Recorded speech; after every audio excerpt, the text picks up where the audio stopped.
Good morning, everybody. This is Gayle Faulkner. Today we're going to be completing a Morning Glory painting that we started a few weeks ago.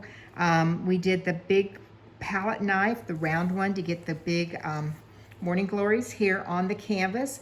I added some yellow flowers, so I have that complementary relationship from the purple and yellow, which looks great, but I really feel like it needs some additional color. So what I'm going to do is add some lighter purples and some pinks and some other things into these background flowers and a little bit into the foreground here.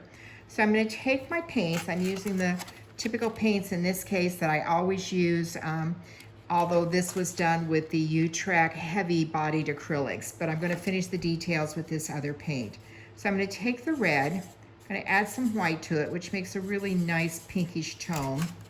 And I'm going to start adding with my small brush some additional flowers here in the background.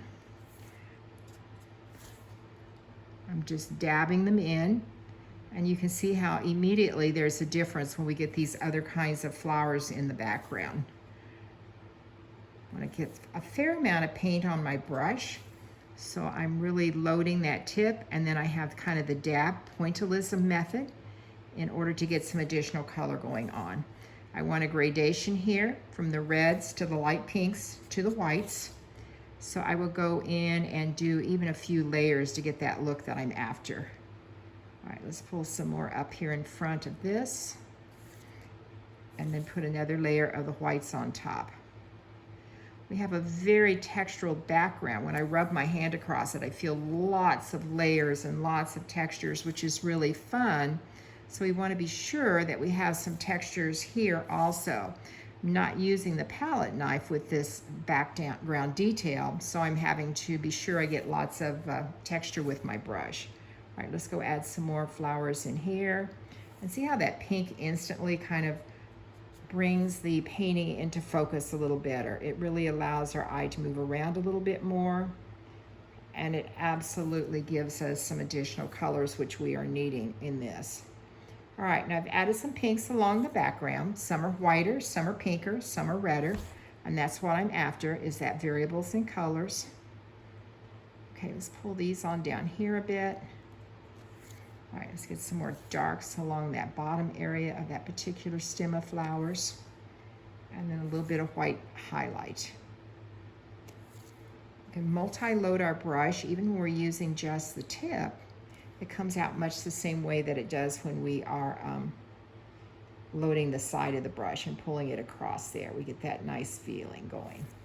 All right, so we've got those pink flowers in the background there.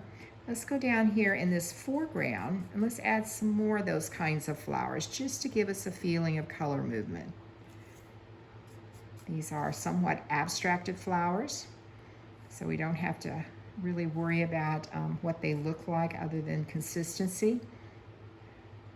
And by pulling them in there, you can see how now our painting has a broader, more colorful look, but it also is holding together a little bit better. Adding some white on top of the reds I already put in there. And because we've got such heavy-bodied acrylics on this canvas, and the acrylics I'm using now are not as thick, and therefore not as opaque, it does take a little bit of extra layering to do this. So I'm just going to continue around the canvas, get some additional things going. All right, I like how that pink is moving through there. That has a nice look. Need a little bit more pink right here just to pop in some additional color. Again, put down my reds first.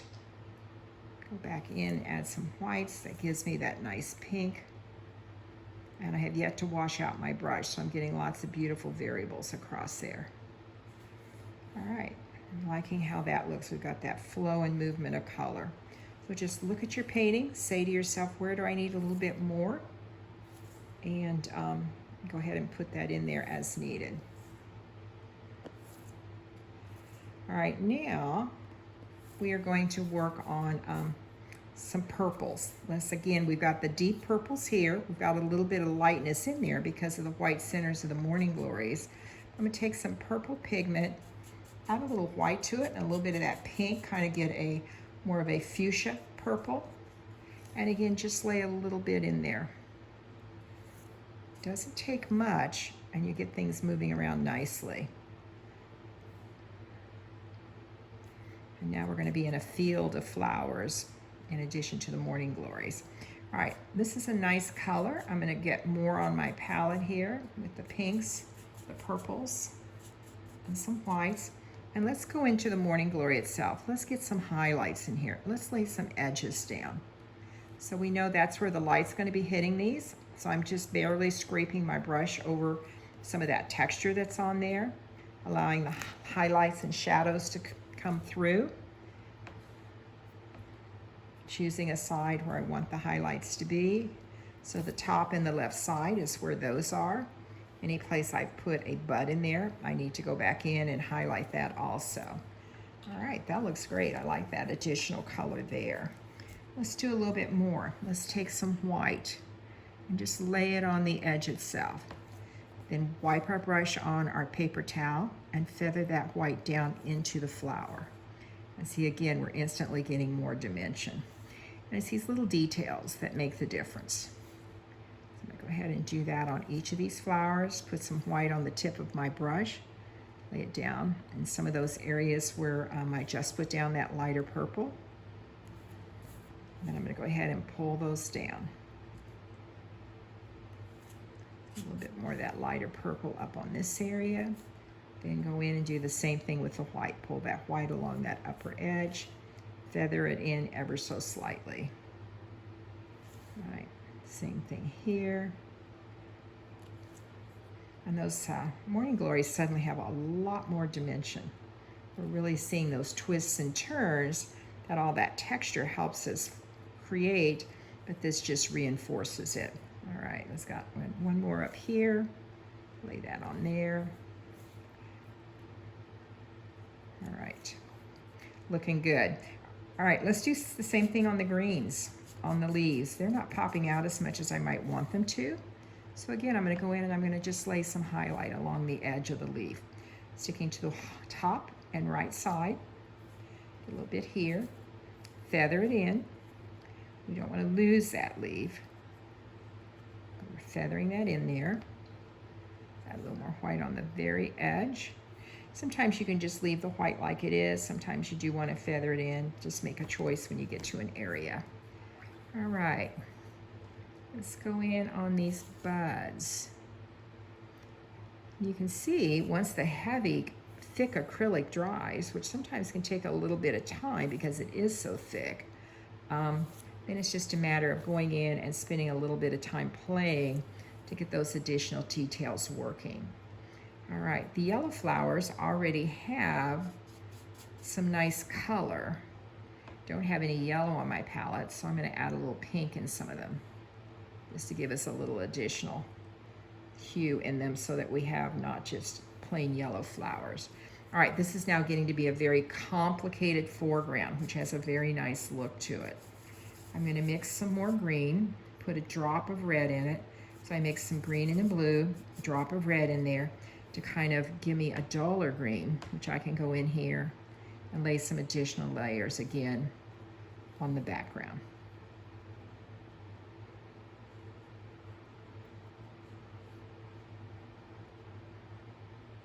Okay, softens things out nicely. Go in here. A little more space between those. You know, as we've said before, the great thing about the acrylics, you never can go wrong. It's just a matter of layering until you get what you want.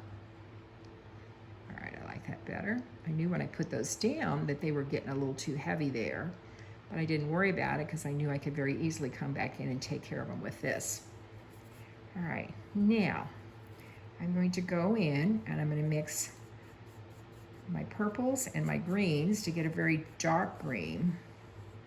And I'm going to see if I can get some better stems showing up. We'll lay them in there. It's very dark. And then after we lay that down, we'll go in with a lighter edge. So lay down your dark stem.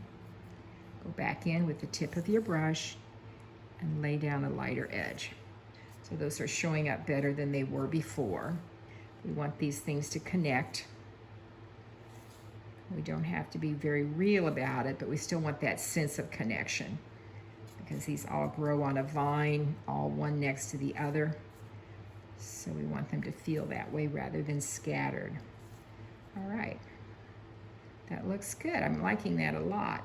I'm going to go into my leaves now. I'm going to pop them out just a little bit by putting some darker color behind. Getting a nice rich feeling. Remember how important it is to always have your value contrast. Have your darks, have your lights. Have them moving throughout your painting, so that you can always have the eye moving from place to place. The darks make the lights really sing. Placement of colors can give you a lot of variables, which are very, very nice. All right, we've got these kind of, you know, they could be hollyhocks, they could be gladiolas, they could be a lot of different things. I want to pull some stems down in a few of those. So I just have a mixture of green and white on my brush. Pulling a few stems down. I don't have to define them all, but I do want to get that sense of they're growing in this garden, that they're supported by something. All right, another bud. Just get that little bit of white on there. Now I'm going to go in and I'm going to add some of my green tones, lighten them up a little bit. Let's go in and let's lay some additional leaves down here.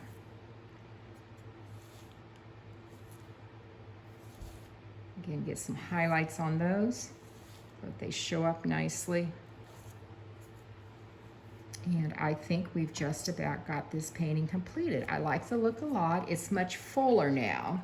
It has a lot more happening, which makes it a lot more interesting. And so I think we'll call this painting finished. So I will send this to you and talk to you later. Bye-bye.